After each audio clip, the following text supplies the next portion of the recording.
Levi Pettibone was standing in here, you would blame me. Levi Pettibone's blamed me for a lot of things, but Levi's not with me today, so I'm not going to take the hit on that. 1858, I'm very proud of the fact that 40 years ago when I wore these clothes, I didn't even have to put in a new Obviously, I'm much older. And I just, hopefully you realize, hopefully some of you have heard, I've just spent, along with the help of my wife Mary, I've just finished what numerous scholars are calling a landmark publication. 6 volumes all about the indigenous natives of North America. Been almost a life's work. I mean, I was given an award by the Michigan Historical Society. And in fairness, I helped found the Michigan Historical Society, so maybe they felt like a little sucking up was appropriate, I don't know. But numerous newspapers, numerous scholars, I've been invited overseas. My health is probably going to preclude me from that. But it was a life's work that actually started with my first wife, who passed away, and my second wife helped me finally, after years of being an ethnologist.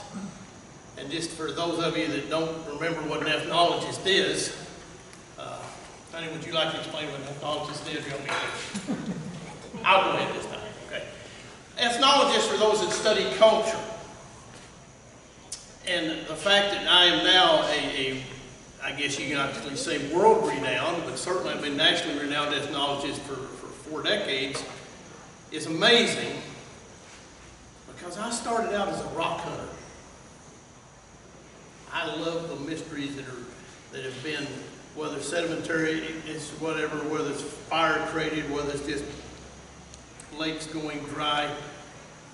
I love the history that can be found in just a stone. And that brought me to what would become known as the Ozarks. Now keep in mind, when I was first here, of course now when we think of the land west and southwest of St. Louis, we think the Ozarks. But in 1818, I arrived in St. Louis. I had my family, and I go by Henry SchoolCraft, Henry R. SchoolCraft. The R stands for row, or row, however you pronounce it, that's why I use the R. But that was my mother's name, maiden name. And the Rows were wealthy. So I grew up close enough to wealth, and I thought, that's kind of nice. I could see enjoying that.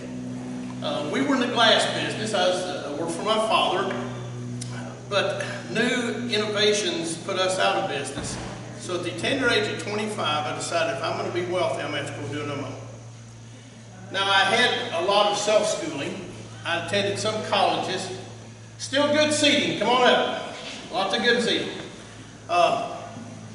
And I'd studied mineralogy, I'd studied some geography, some geology. And that's where I just realized I had a passion for rocks. Well, I found myself in St. Louis seeking fortune. And back then, this 1818, 40 years ago, and a lot's happened this last 40 years. But about turning, I was born as one century died. I was born as the 18th century said goodbye, and born into the very dawnings of the 19th century. And a lot of people, some of them on the East Coast, have gone into whaling. Some of them went out west in search of gold, seeking fortune, seeking fame. I met a guy in St. Louis. I knew fame was going to be mine, because talk about a name.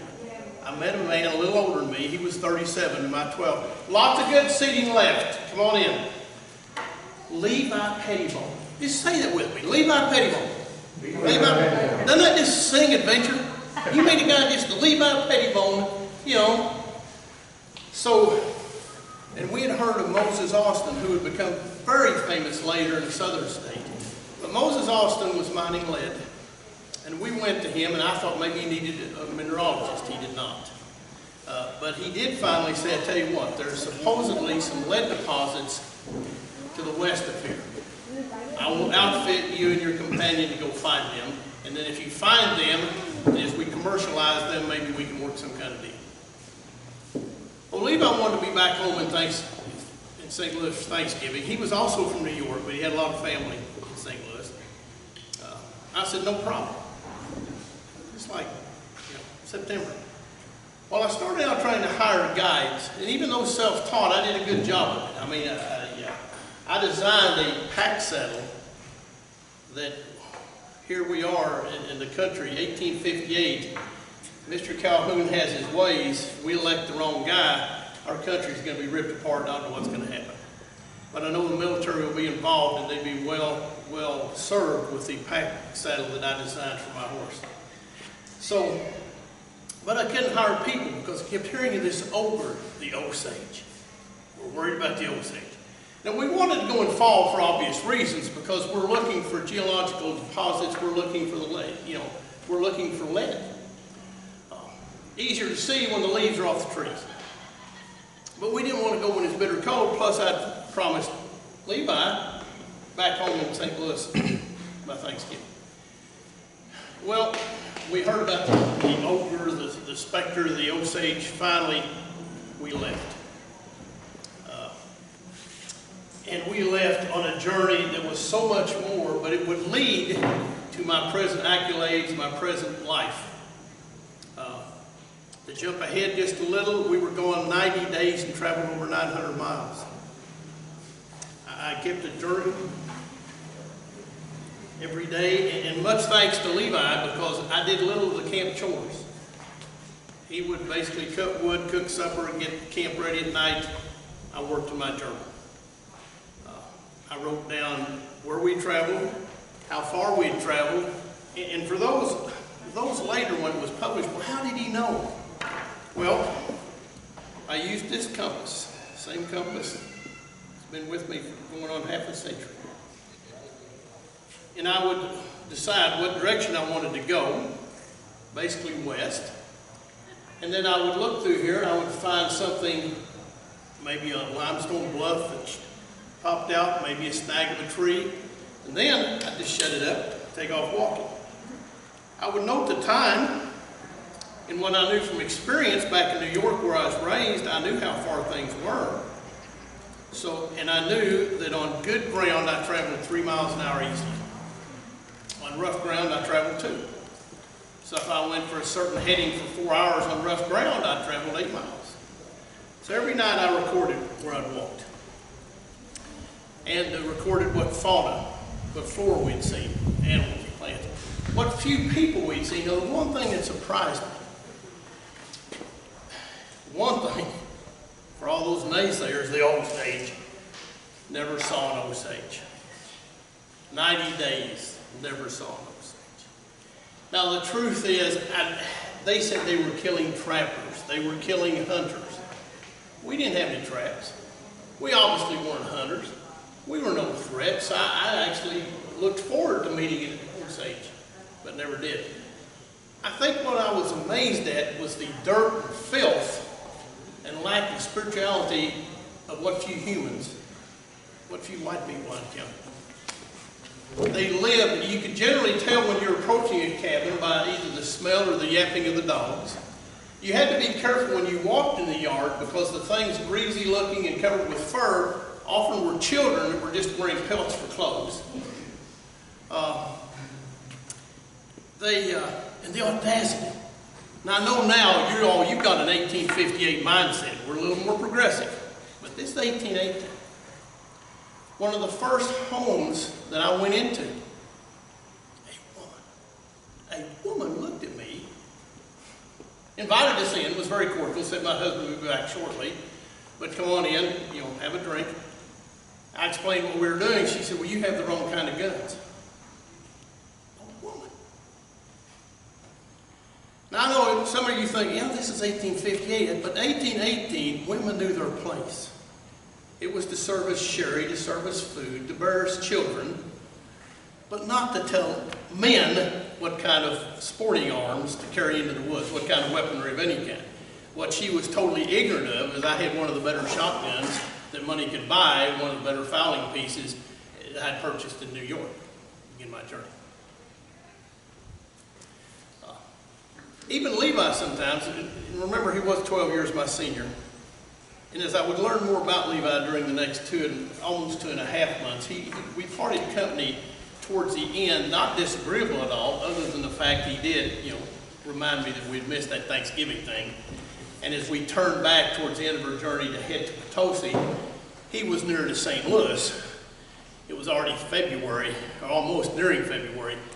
He went the last few days on his own to St. Louis. I continued on back to Potosi to report to Mr. Moses what we had found. We had found lead deposits. We actually had, but nobody was working them. Anybody want to venture a guess why? Now this is miles. This is hundreds of miles from where, and by the way, Potosi at that time wasn't called Potosi, it's called Minnetonka. They were afraid of the Osage.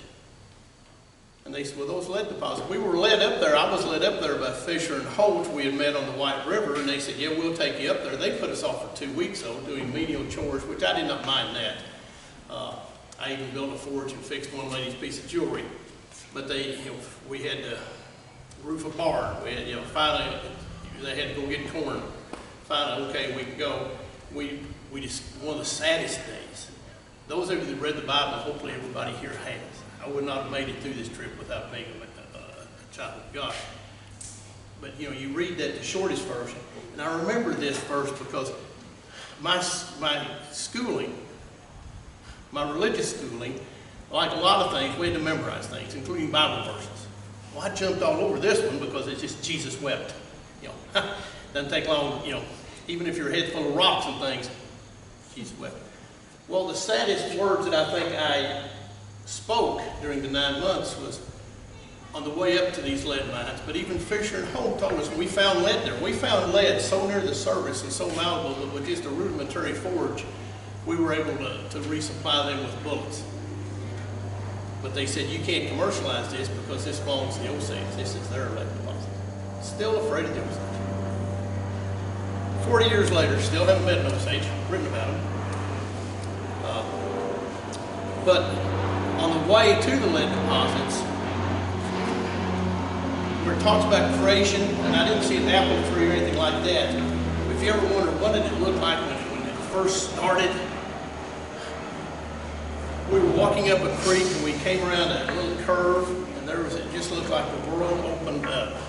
It was a cave probably 100 feet tall, 300 feet wide, and just full of all sorts of things that I'd only read about in books, geology books.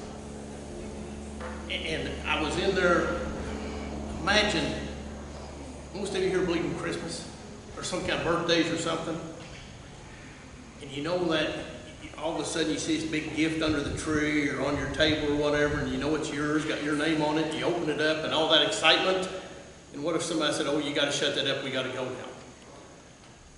Fisher and Holt and even Levi looked at me and said, we got to go. We got, burning daylight kind of thing. So we spent but an hour in that cave. And that was one of my largest regrets, probably. Sure, Levi would make the argument that maybe one of the other regrets was when we tried to kill a bear. And evidently Mr. Purdy's shotguns weren't designed to kill bear. And so one could argue that the lady, Mrs. Roberts, 2 months earlier was correct. We had the wrong weapon. Maybe when we got to St. Louis, we should have stopped by one of those shops, not all these Hawkins brothers. Maybe we should have bought something they were building. But we didn't. She still shouldn't have said that. But we finally made it. We left that. We finally made it back. It's almost 2 journeys on the way. Because the first time, we actually at one point went 26 days having not seen any humans. We actually got so hungry at one time that I found an old Indian camp or hunter's camp, been abandoned, but probably from their refuge or something, a gourd vine had grown up, and there were 2 pumpkins, one of them half eaten, the other one eaten off by some kind of animal. I picked it up and ate the rest of it. Yeah, we went several days, and again, if Levi was with me, he'd say, well, the butcher incident didn't help any. I carry this staff, and those of you that walk 20 miles a day, these are one of them. Make one out of cedar, they're light, they're strong, and if you need a fire, you can scrape off just enough for tinder. The quintessential. Can't imagine they've ever been replaced with something better. They're also fording a stream a great way to see how deep it was. But I started before the stream, and Levi, keep in mind, was 12 years older.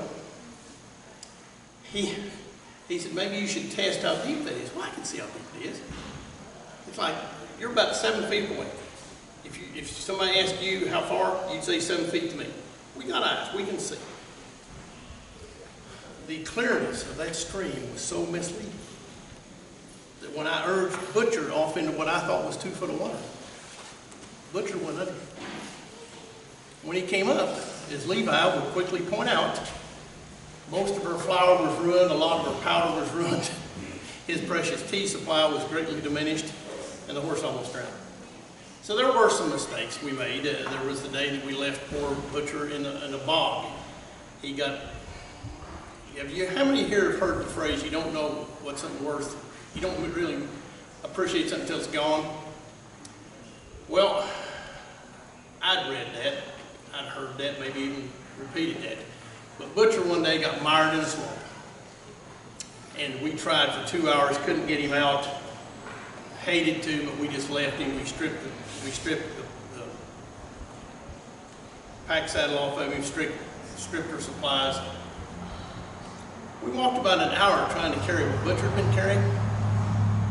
We thought maybe we should have tried harder. We went back, and in about another 2.5 hours, we rescued Butcher and got him out. Now, I'd like to think it is because we're directed by God to be stewards of everything. So we should be kind to animals if we're not killing them. But I have to honestly admit, what took us back to Butcher was carrying those packs for an hour. Like I say, Levi and I parted company. I got there to almost, not a hero's welcome. I got some much desired hot drink in me. But the second trip, this trip was almost 2 trips, because like I said, once we found the lead deposits, we came back to the Fisher Holt settlement on the White River. We traded Butcher for a canoe, and we basically just floated down the stream. And we'd float about 20 miles a day, and every 10 miles we'd stop mid-morning and eat. We'd stop at night and have something to stay inside. Totally different. We interact with people all the time. When we hit what was called the old military road, later become known as the Arkansas Road, there were cabins often enough, so we'd stop. 2 totally different. The first half, where my time was. I'm going to step out, Mr. Schoolcraft. Now, I do historical characters, and people that listen to me know I've got my hat on, I'm in character. Later when we have questions and answers, whatever you want, I can put the hat on, answers, Schoolcraft, without the hat answer free. But I've been doing Schoolcraft for a couple of years, along with several others. Numerous characters. Sometimes my head gets really crowded. 2019, I did 49 different characters that year.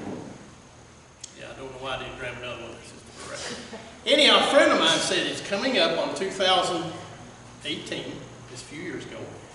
You already do Schoolcraft, you ought to replicate his journey. I said, well, he said, well, you're retired, you got nothing to do. And I said, he was 25. At that time, I was about 40 years old. Now, he looked at me, and this does make a lot of sense when you think about it. He said, if you had a loved one, this your wife, I guess, daughter, if they were injured in need of medical care, you wouldn't want a 25-year-old. You'd want a seasoned. He said, this kid, a 25-year-old kid from New York, of all places, walked it. You're a hillbilly from the Ozarks, and you got 4 more decades of experience on your legs. Piece of cake. So, what I'm going to go through, and if you can't see well, move on up closer. I'll take this away. That's almost like to stay as long as you want. Here's your coat hat. There's a culture chair. I replicated that journey. Had some real surprises. Now, earlier, I would not demean women whatsoever, but Schoolcraft, who was a sincere Christian, and he wrote about this actually twice. He published a book in about 1820, and then he rewrote both titles, and I've got handouts with the proper titles now. About 15 years later, he rewrote his journey and sold it. He wrote 30-some books in his life, but a lot of time he repeated himself, repeated whole passage and stuff. He added in the first book, he didn't name the horse. but the horse had a name, his notes, so when he came back and rewrote it 15 years later. What I found disappointing was 15 years later, he still looked at all these people that literally saved his life on more than one occasion. He's starving to death. They're dying, they're about to die from exposure because they did this in the winter. He still looked at them as unspiritual and dirty. And I thought, well, I can forgive a 25-year-old. But when he still felt that way 15 years later, I found that kind of sad. He was a man of mixed emotions. He wanted to be famous, and he did have a certain amount of fame in the 6 volumes, which were useless until Ronald Reagan. You can thank Ronald Reagan for making them useful. And not directly, but here's how. The 6 volumes are considered to this day quintessential study of indigenous tribes at that point. But there was no index, no table of contents, no nothing. So you want to look something up, you got to set out with 6 volumes. Ronald Reagan approved some kind of grant. Some college kids, I think at the University of Michigan, but anyhow, some college kids during Ronald Reagan's second administration got a grant to take these 6 works, and I hope digitized them, I don't know, but what they did do is add a table of contents and an index. So now they're useful. So now you can look up stuff. And so he did get fame to some extent. He died pretty poor. He died in very bad health. His second wife took care of him, but even that's kind of that's a weird situation. His first wife was actually half, and I'm going to grossly mispronounce it, so my apologies to the tribe, Jibbaway or something, but his first wife's mother had been the daughter of a chief. She married a Scottish. And she had told many stories, including, she had actually told him a story about Hiawatha that became, I think Mr. Longfellow made a lot of money off that and never said a word about it. Mr. Schoolcraft being one. In fairness, Mr. Schoolcraft didn't really give it much credit to his first wife, Jane, that told him the story. So, but he had children with her, so of course they were biracial. He married a gal later after his first wife had died, and his children were pretty much adult by then. And she did a wonderful job. She helped him finish the book. She took care of him later in life when he was, because of health concerns, almost an invalid. But she was very much a racist. And you're familiar with Uncle Tom's Cabin, most of us? There was actually a genre back then that sold almost as well. I learned a lot researching this. Uncle Tom's Cabin was just one of several books, anti-slavery, that were sold to try to put that message out there. On the other side of the line, there were all sorts of books being sold south of Richmond, promoting how much fun it was to not have to worry about anything because your wonderful master took care of it all on your home plantation. And this was actually a genre of books, and his second wife was a leading authoress in that genre. So he never got to see his children again. She would never. So that's kind of sad. There are some handouts. If you get the need to leave, my wife will get you handouts. I understand your patience. So, yeah. Anyhow, here's the route.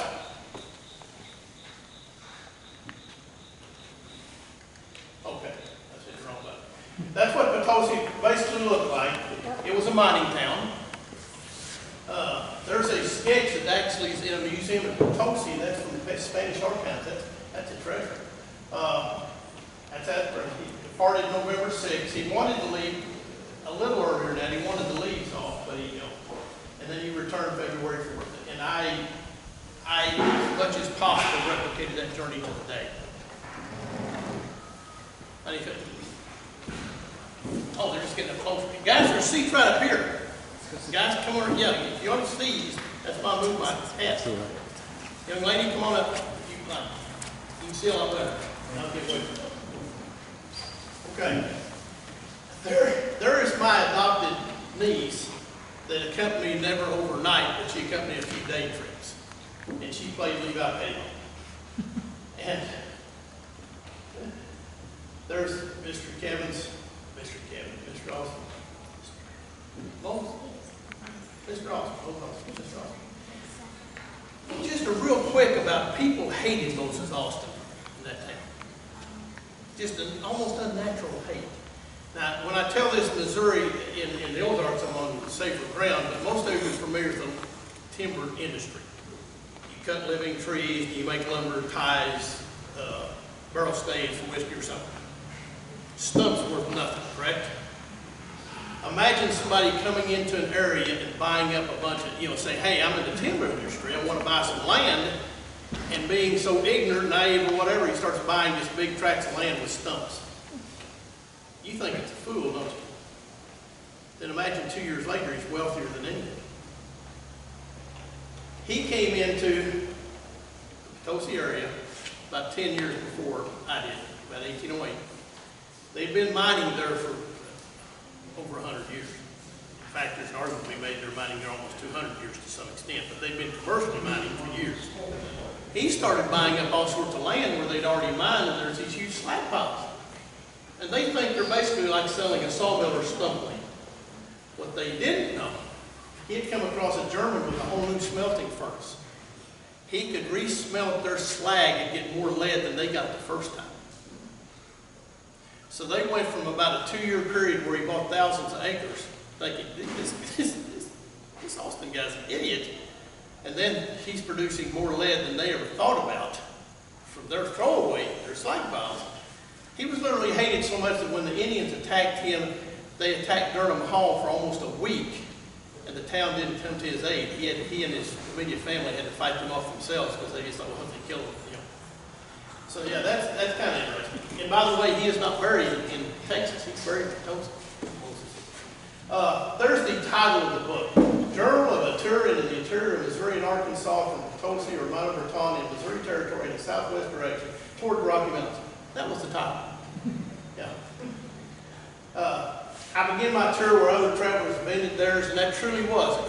As far as the courage involved to him and Levi, they basically entered a land that people were scared to death, the old saying. See, another thing that never dawned on him, even on his deathbed, he wasn't a trapper, that's true. He wasn't a hunter, that's true. The Osage would have killed him for target practice. By then, by 1818, the Osage had a hatred of white ones, and for a good reason. Herds of deer and different things that they had encountered and used, for one thing, when they killed one, they used everything. They ate the bone marrow, they used the bones for tools, they used the hides. Even when Mr. Schoolcraft, Henry Schoolcraft, hired Roberts to come guide him for a couple of days and hunt, he actually lost sight of them, and the reason was he'd killed 2 deer, but he killed 8 more. Every time he saw another deer, he'd go kill it. Didn't use any of them. Didn't use any of them. He just, and the Osage were watching it, and they were smart enough to know they're going to wipe us, more and more whites. They kill so much more than what they, So they went into a hostile, and it's prehistoric. Prehistoric, if there's no written history, that's prehistoric. So they actually entered prehistoric land. Went 26 days without encountering another person. So it was a true adventure. I'll skip over part of it. There she's shown with a that's actually a muzzleloader rifle field here, but that's a far better weapon than they had. They had a really nice fowling piece. Shotguns aren't made to kill elk, bear, even whitetail. We entered in a lofty forest of pine, found ourselves in the banks of the current river, deep in Romantic Valley. Anybody ever trout fished near Montauk? This is right below Montauk as you cross over into Ashley Creek, just right. And that'll be the cover of the book, by the way. My wife took that picture, isn't that great? Ashley Creek, of course, named, and he would become our state's first lieutenant governor. He wasn't home when they had corresponded, but he wasn't at his cave when Payne and Schoolcraft came through. They stayed there a few days because it rained, it was solid. So the cave was big enough that they were actually mining back in there normally. And so he was able to bring Butcher in, and they just camped out in the cave for 3 days. Old Prescott Road, that's where Jody Hamilton traveled after the Pine River Massacre. Someday follow me on Facebook. I got cards for everybody. If you ever see that presentation, that's really neat because that's where one of the few times it's recorded. It's the only legal hanging Texas County ever had in Missouri, and they had to hang him twice. But, that's nearly a century later as well.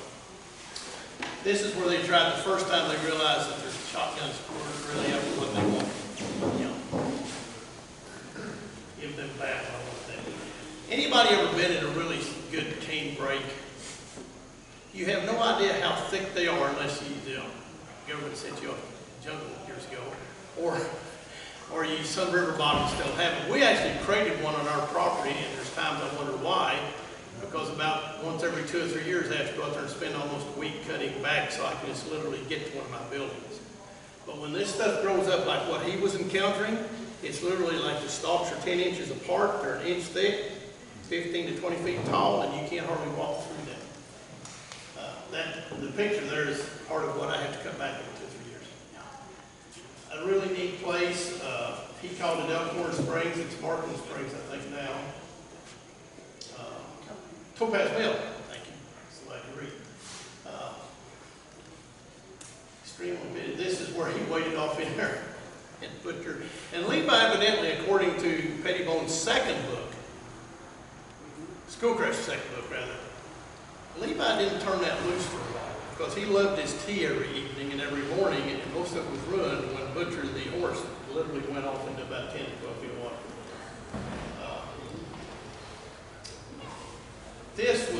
I followed the track everywhere day to day, except a few days there were some things I couldn't find exactly, because the map you saw earlier was put together by a guy named Dr. Milton Rafferty. It wasn't exact. Curtis Copeland since then is updated.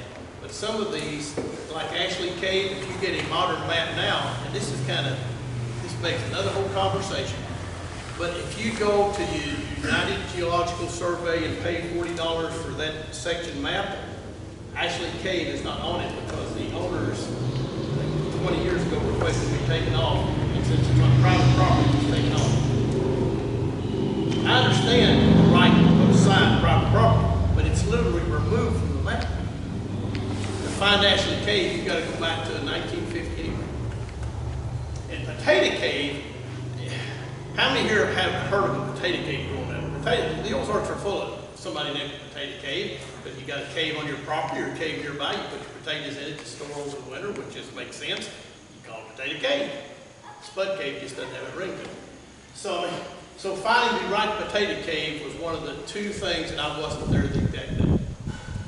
You know, in fact, Ashley Cave was like a year later, wasn't it, honey? And Potato Cave was a couple of weeks later.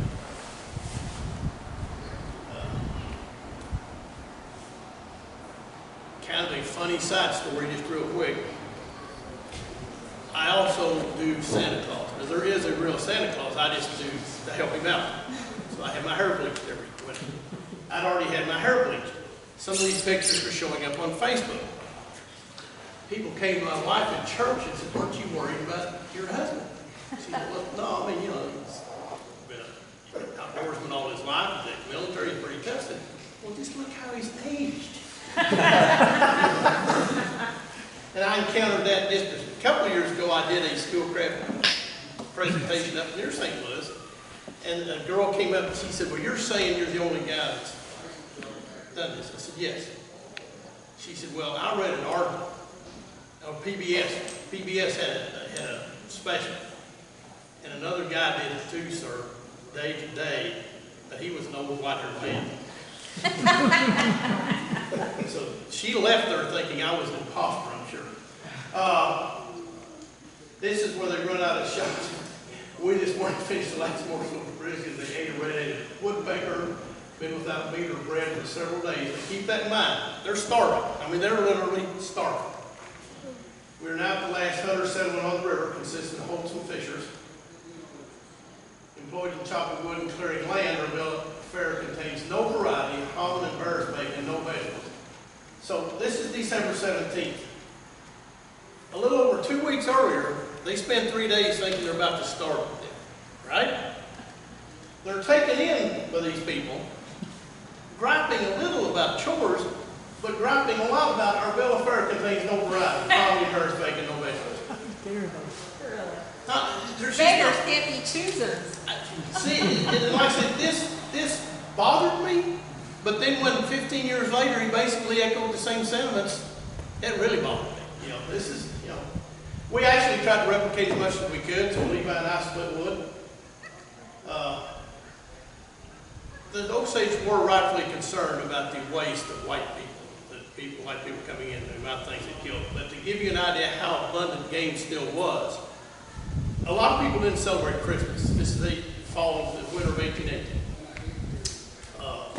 both Levi and Henry were from parts of New York that did. So they said, well, we got to do something for Christmas. They said, well, he said, well, if you'll go kill some turkeys, I'll make a turkey pie.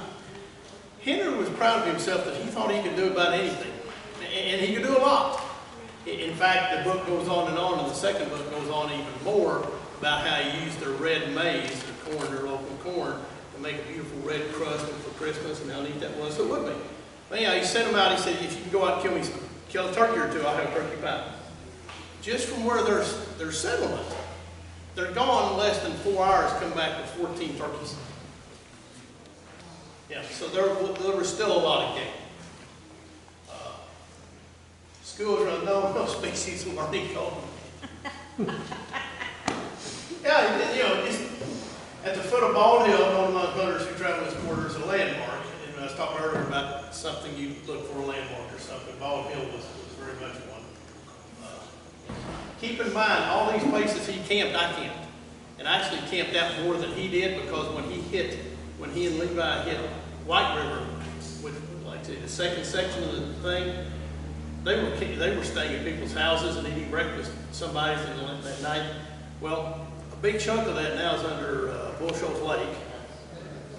The parts that aren't under Bull Shoals Lake are $1 million vacation homes that are pretty empty in the winter. And if they're not empty, they're not taking the extractors. Totally different mindset. In 1818, you know, you got houses every 10, 20 miles apart. Stranger comes in before dark, you feed him. You might, if you had a wife and kids, you might have him sleep in the barn or something, but you very, very hospitable. That's just, you know, 2018, no. And in fact, I actually walked farther because I kept seeing signs that said posted, trespassers be shot, trespassers, you know, just Christian County. To be named Christian County, they have more signs threatening loss of life, disenvironment, limb, you know. So like one noted day, I was supposed to walk 13 miles. I walked 26 that day, exactly double, trying to go around all these posted. This is, out here, yeah, that's one. And I got, anybody here ever been to Small Little Cave down there in Springfield, Missouri? It's built as a Civil War cave, but it's the exact same cave. And I got unprecedented, when I write the book, there'll be some of these photos.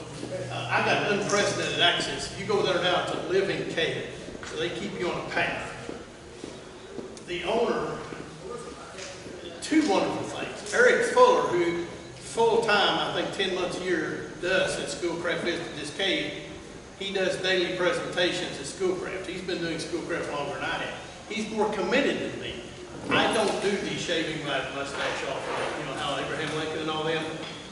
I just don't do that. He does. But he was subservient to my part that day, and he played Levi Pettibone and let me play Henry Schoolcraft. And they let us actually walk up the creek and enter this living cave in the water that you're not allowed to be in. It is a magnificent cave. It's not quite as big as he described, but it's still magnificent. That's science there. That's what I'm saying. Talk about committed, his real passion. He does a great Henry Schoolcraft, but Eric Fuller actually lives with the Osages. The 3 months a year he doesn't work, the cave's not open, and he speaks Osage. He's a neat guy. And Winoka was the Osage name of that cave. Now it's called a Small Little Cave. They got that thing really simple. Indian ladder, they actually let me climb on that. They don't let touch, but he wanted, the owner was with us, and he said, no, he said, I want a picture of Henry Schoolcraft on there. And he looked at his employee, Eric Fuller, and he said, no, I don't, you know, Levi Pettibone didn't climb that. So he didn't get to climb it. You know, I did. And just briskly and up and down so you don't damage, you know, I say living stone. But places like that, I was there the exact same time because we knew the date, we knew the time. Part of the time, if he's going down a valley, valleys are wide, so part of the time he's going down a valley, I don't know if I'm in the footsteps. That was one of those moments I know I was in the exact same footsteps. There's just one cave, there's just one set. Here's what's kind of sad, I haven't been back yet. Well, it's kind of sad I didn't move that big. But he erected a small furnace where they finally found those lead deposits on James River. They're camped out there 3 days. I camped out there. It's private property now, but the owner let me camp. You know, just rudimentary. There were lead works there later in the 1870s, but that had actually, in 1819, because that's about December 31st, January 1st, this has been being mined by the Osage for 200 years. So that's been being mined since the 1600s. It was mined into the 1870s. I think that's under a railroad bed now. I haven't been back to see, but the people that owned the private property got so sick of them bringing buses out to see the place, they erected a, I don't have it. Different PowerPoint, I apologize. There is a sign that was put up by some historical organization in the 1970s describing this is Kirksher Springs, this is where Henry Schoolcraft was such a date.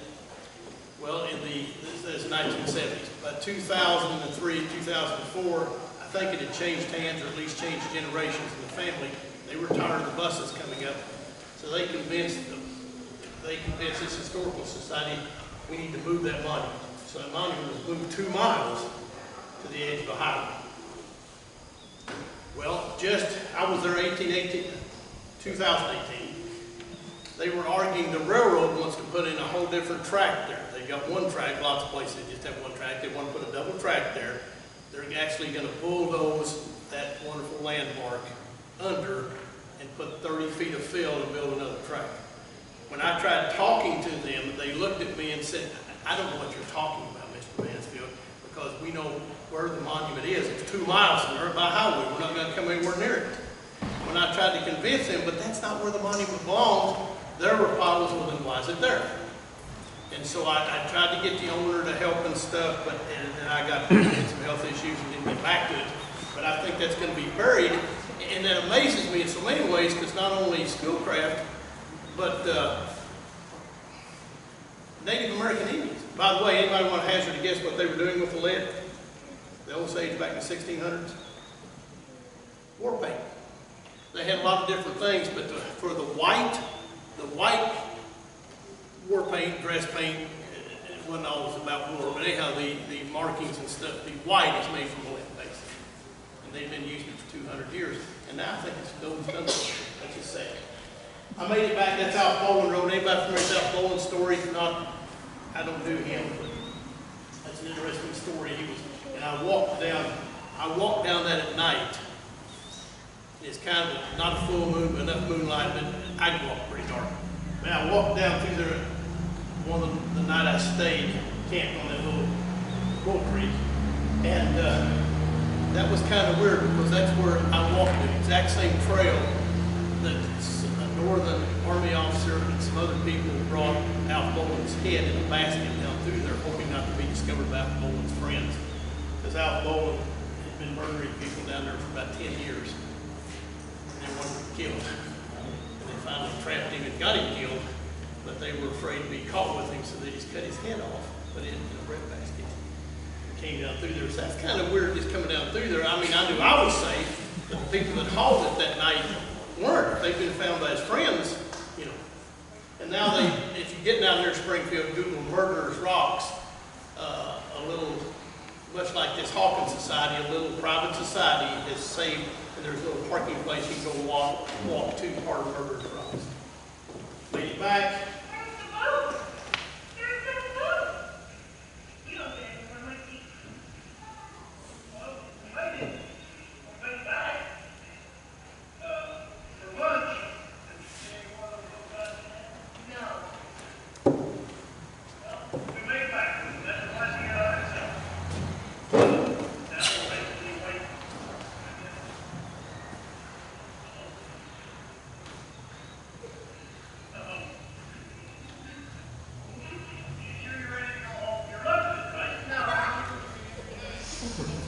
One of the things in the story, he actually got talked into giving up his canoe one day to some people he had met earlier on his trip out.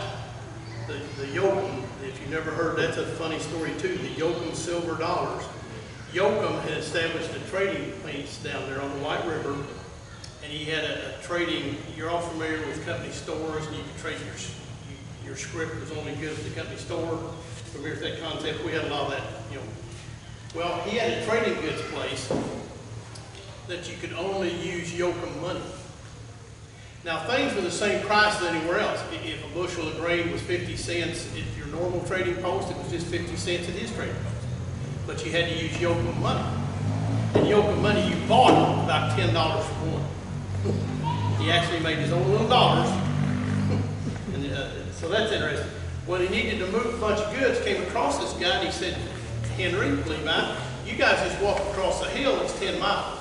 You can be there by evening. If you'll loan us your canoes, we can transport our stuff this big 30-mile loop and save us a lot of trouble. And so that's why they were there. She really wasn't loving it because that was one of the days she was out of school that day. She was just 16, wasn't she? She did walk with me that day. We walked about 11 miles that day and topped out at 7 degrees. That was the high that day, 7 degrees. So she really wasn't loving it. She was really got it. That was the end, though, when Judy came against us. Batesville, when I came into Batesville, I had several neat, I'm about to run out of time, had several neat things. I came home about every 2 or 3 weeks just to take a shower real quick myself and my wife.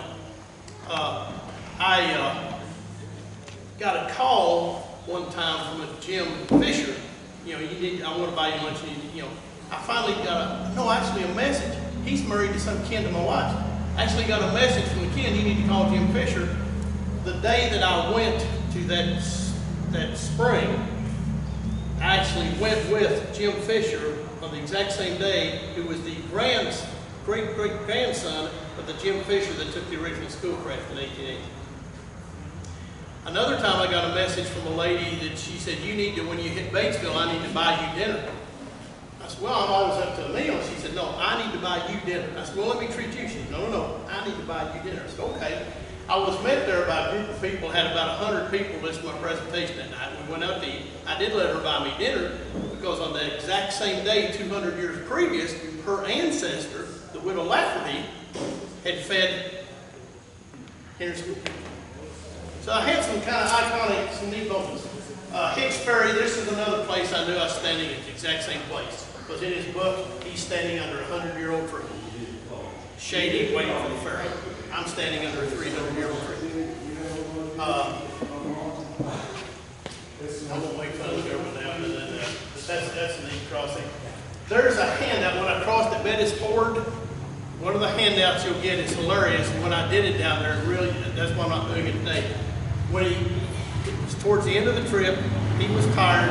He thought, I'm going to hire a ferry rather than wade the river. He didn't have exact change. The guy gets the coin out and says, well, here, I'll just make change the Kentucky way. He puts it on a stump and hits it with his camp axe.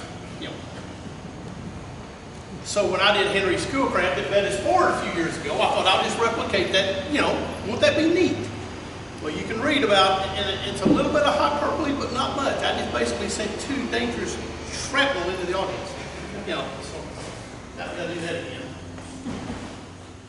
I thought this was sad. Much had been told to me of the natural appearances of the Narrows. In settling with these relations of the country people are entitled to any credit, the traveler who turns out this way often set on the fool's errand. I was disappointed, read that carefully, I was disappointed to find the Narrows of St. Francis well worthy of a visit. He was disappointed that his expectations of the hillbilly saying is pretty, it's not going to be pretty. They were pretty, so he's disappointed. Yeah, he was a complex person. Right. Oh, there it is. I'm sorry, there it is. Jim Fisher actually led me to the site. There's the site, but that's 2 miles away from where it should be. But based on that, they're going to destroy it now. This is some of the neat people. I don't know if we got any Rainbow family people out there. It's an interesting group. But he was an elder, and that was the original Rainbow gathering in Colorado. Lots of beautiful places. Dillard Mill. You've got to put that up.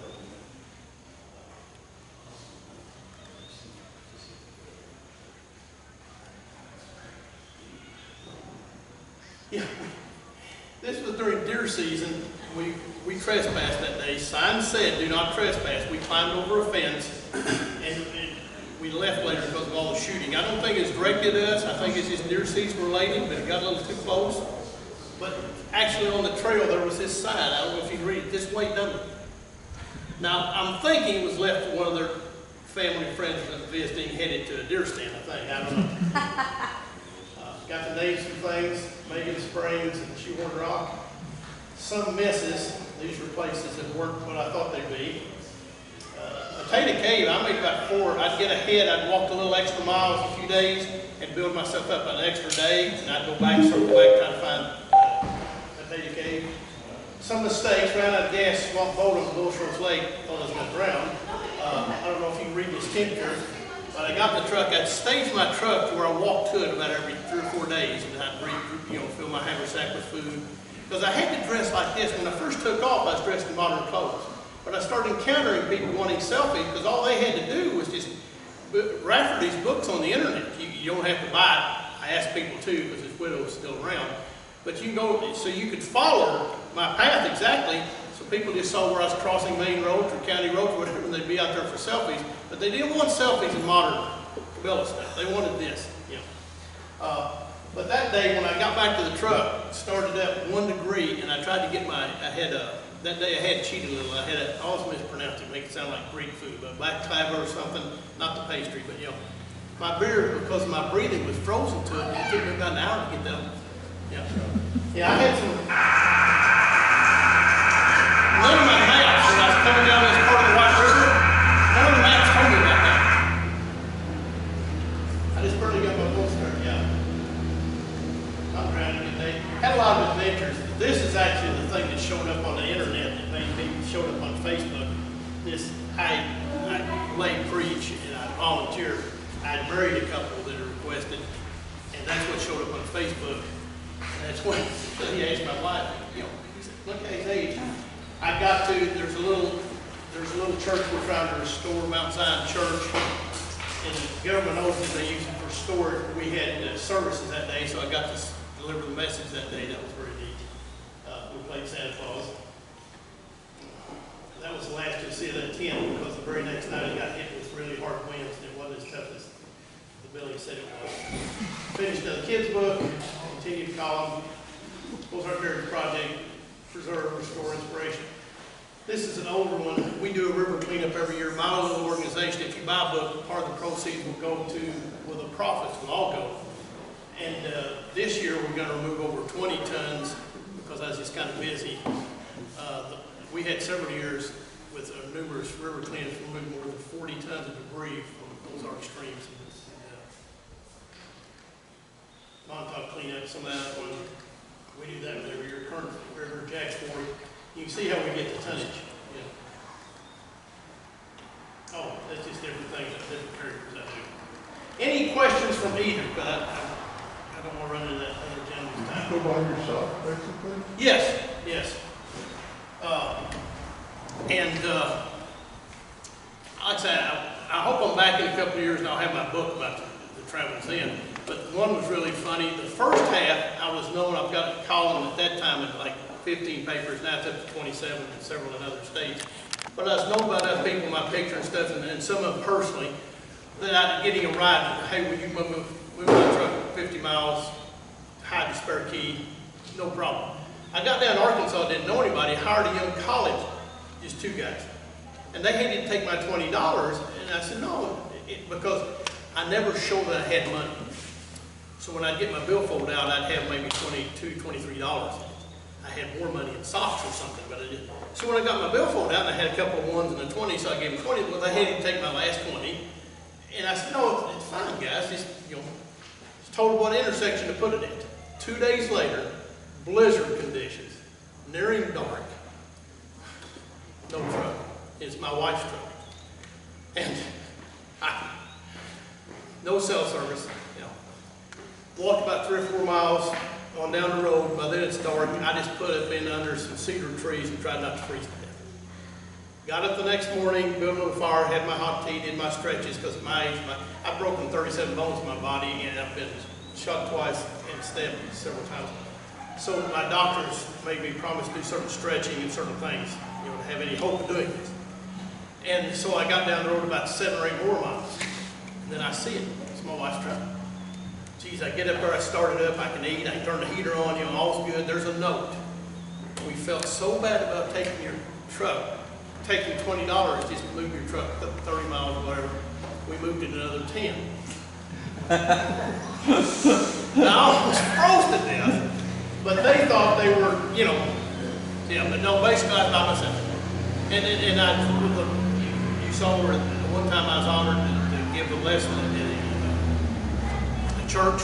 Well, I had to go way out of my way to do that. I was actually down there in Arkansas walking, so I had to drive numerous hours that day, so I was so far behind I had to walk all night. And there was no full moon, no nothing. And those of you, if you ever travel much at night, you can't use a flashlight, you just can't make any time. You just have to turn the lights off, acclimate the best you can. Probably the only danger that time was I hit a barbed wire fence I didn't see coming, but that wasn't a big deal. The big deal was when I got about halfway through it and encountered about 1,600 pounds of Angus bull that I couldn't tell if he's angry or amorous, but either one, one got turned out. But no, and that was different because I'm not going to ask to put anybody on the spot, but just ask yourself, because when I was sharing this experience with friends, I had a lot of friends that, you know how long it's been since I've been spent anywhere overnight by myself, let alone in the woods by myself? And I've got a lot of grown friends that hunt all over the United States, some of them, a lot that hunt all over Missouri, and we said, we got campers. We got camp buddies. Said as far as just rolling out of sleeping bag and spending the night under the stars, so it's different. I would like some better weather sometimes, but I think some of the things that surprised me is the sheer hours I spent processing wood to stay warm. Because I didn't bring with me today, but I had this camp axe, and I had a little bow saw. I call them bow saws. They're just a little fold-out saw. I call them that because we use them for archery hunting and trim limbs, but it's a little fold-out 6-inch saw. And I was processing probably half quarter wood a day to stay warm. Any questions at all from anybody? I invite you, because I don't want to run over into the other person. Is that you? No. Back here. Oh, okay. But come on over to the table if you want to buy a book. They're fairly inexpensive. The most expensive is $10, and I told the group today I'd give them part of it. The other part goes for river cleanups, but I've got a bunch of free handouts. And some kids' activity things. Make sure your kids get the free activity things. Thank you so much for giving me this opportunity to share. Like I say, SchoolCrafts, it wasn't a perfect man at all, but most of what we know about the Ozarks is because of his writings. But the minute that they were republished without his name was lost. And I think I told some of you earlier, St. Louis redid the Arch Museum just 4 or 5 years ago, spent several $100,000